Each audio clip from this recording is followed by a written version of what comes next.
Hey there guys, it's Cameron here from eSports News UK and I'm here with Oliver Holloway, also goes by Tazzz. He's the owner and managing director of AeroX eSports. How did you first get into League of Legends and what first attracted you towards the game? Well, I first got into League of Legends obviously after I took on AeroX, and Seren, the COO of AeroX Esports, was a big part of a mobile game called Heroes of the Storm. Obviously, he had friends, Milky and such, that I got in touch with and started speaking to on a friendly basis first, and they kind of encouraged me to get on League of Legends and have a bit of fun with it. And I think from a Call of Duty perspective, and that's what I've done at a high level and played at a level. I think it was just a different. Obviously, playing games like Smite on the Xbox, I think it was just my Yeah. first PC MOBA that I'd played, and I really was attracted to it from then. Could you tell us a little bit about AeroX as an organization? Like, how did the organization start? The organization really started a while back under a different owner, and I ran my own organization called AeroX. And basically, the position was offered to me as the owner for a sum, and obviously I decided, yeah, it was a great opportunity. With the talent and the parts of the organization that it did have, and obviously for the last 2.5 months I've owned the organization. I think it was late September I bought it, and obviously I run it for the last, I'd say, 3 months, turning like I-56 and stuff as the first events under new Aerox anyway, and that's really it behind the story of like how I gained Aerox. Yeah. As a former player yourself, what lessons have you learned from being in esports, and did the lessons that you learned help you as an owner? There's some owners out there in the scene that have not competed at a pro level, so you might say that you have more of an advantage on those owners. I think for sure, like 100%. I think being a player really puts in the mindset of how you see your brand and how you see where your players are going.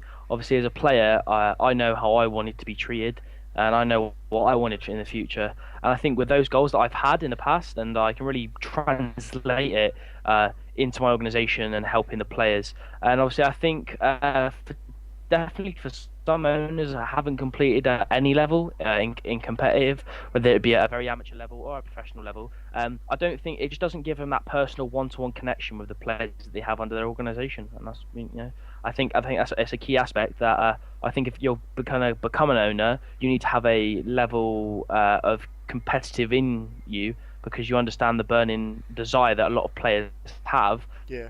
and you can really connect and you bounce off each other from a player to another's perspective. It's nice to see a UK organization branch into not as popular games. For example, I know that Aerox as an organization has a Gears of War team.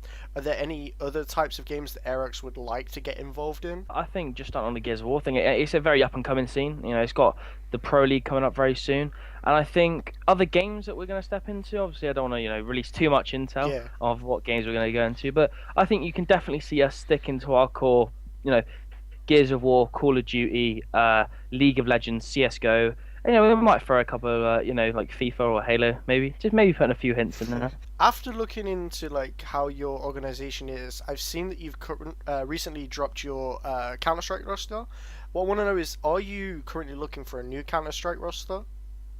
Well, basically, the process with that right now is we dropped the entirety of the roster to basically stop any bad grudges. But two of the former roster are actually a part of the new CS:GO team, um, along with a guaranteed fourth, which I'm not going to close any names. And we're starting a process of elimination where we've got our Google Drive document, and it basically has a checklist of all the players that we're going to be interviewing, second interviewing, going on to playtimes, and we're going to be filtering through. Basically, providing those players with a chance to win two team spots on a new CS:GO team, which is going to be launched hopefully within the coming weeks. Going back to League of Legends, Yeah, that's fine. what are your thoughts on the current competition that is in the ESL Major Ladder and your potential opponents? For example, there's currently Gabe and Laserbeam who are also in the Major Ladder and they're looking to potentially go into the Premiership with you. I definitely think there is competition now with the top teams, and obviously we were the underdogs going into I-56. We made a bit of a rumble on online before we went to I-56, and I think there is definitely competition. You can look at the top teams. You can look at FM, You can look at Choke. You can look at Infused. I think I would like to rate ourselves up there. And I definitely think any team that's looking to make an impact on the ESL Premiership, I'd just say go for it. I mean, you really can't lose anything. Like TCA Esports, M&M, all give us very very good games with in I-56, and I think they can all be contenders for the new ESL Premiership. I really do. You spoke a little bit about Insomnia there. I've spoken with other members of your team, and they mentioned that from Insomnia, they actually got a lot of pluses from that. Like they started to get more recognized. They were like starting to get a bit more bigged up because they were the teams that took out Choke, who was top seed at the Yeah. time. What from a owner and manager standpoint, what did you benefit from Insomnia personally and as an organization?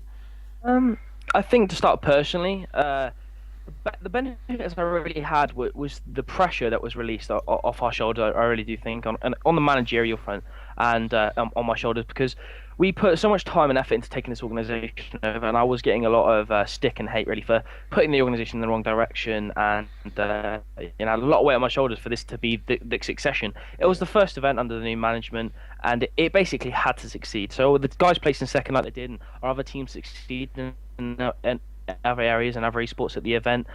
It was more of a pressure off me. For AeroX, it benefits with all sides, companies, sponsorships, partners, and people just take you just that little bit more seriously. When they see the name AeroX and the ladder, they know, what, those guys, they're decent. That they're a yeah, good organization, and also I think it proved that we were one of the organizations there that. And we had 24 members of AeroX at that event. And we had all our management team of 9 people, and that's one yeah. thing we set within AeroX, was to be a family. And I think that's what everyone kind of realised, and it benefited us that we are actually a good Yeah. organisation and to keep an eye out for us. I think that's good prospects to have, like to be a family as well as a team. Speaking about running an esports team, essentially like running a family, because as you just said, what's the hardest Mm. thing about running an esports team in your opinion? Um, I think running the hardest thing, it would have to be, I think, the trust. I think people don't have a lot of trust in esports organizations. They look at the keyhole names.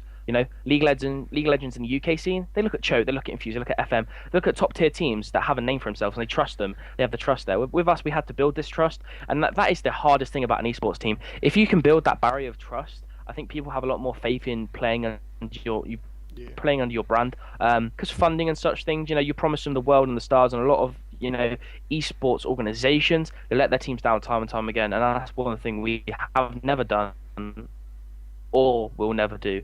So I think that's the hardest thing is the trust barrier between players, managers, and the ownership of the organization. I want to know what your thoughts on player contracts. And other managers in the scene. They've mentioned that they believe contracts are vital to preventing player poaching. After speaking to other members of your organization, they say that that player contracts actually would be hard to implement. So, from an owner standpoint, what are your thoughts on player contracts? I mean, I definitely think that player contracts at a certain tier of competitive level, I think at an amateur level of teams that have no financial backing or no backing, I think is very hard, and there's a lot of it's a trust bond more than anything. But other managers obviously have mentioned that it's vital. It is vital at the top tier. It really is. It is vital to implement a contract because player poaching does happen. But with an organisation like ourselves, we pride ourselves on doing so much for our players and that our players have been approached, and they've actually told us they've been approached and said, "Well, I'm not going, I'm not being poached because I like being in the organisation." I think if you build that trust that I referred to obviously earlier, and you build that trust and that the professionalism, a lot of players are willing to stay if they believe they can benefit from the future. But obviously, at a top tier level, 100% player contracts are very necessary. Yeah. Are there any final thoughts that you want to say? Is there any sponsors that you would like to give a shout out to? Well, firstly, obviously, I'd like to thank yourselves, Thank you. and Dom, you guys, for approaching us and putting a hand out there and just being one of the very few people that have actually wanted to support. I think the UK scene in every esport, and I really think this is a big builder on the front. Obviously, all of our sponsors, they know they are GT Omega, Online Key Store, Anthemic. and all our mainstream, and all the players as well. We couldn't be in this position as owners, as an organization, if these players didn't respect us and step up to the mark when we asked it, and really followed us and had faith in us from the start. So obviously, for everyone, I want to say a big thank you, and yeah, that's really it from AeroX Esports. Yeah. What do you think of the scene in the UK right now? I think the UK scene is probably stronger than most people make out to be.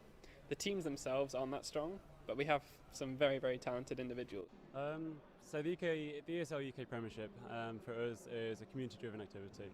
It starts up, it opens up, open to everyone. Anyone can compete. If you think you're up for it, get 5 friends together, try your hands at it, and if you are good enough, you'll make it into the promotions. And that's where the old guard face off against the new guard.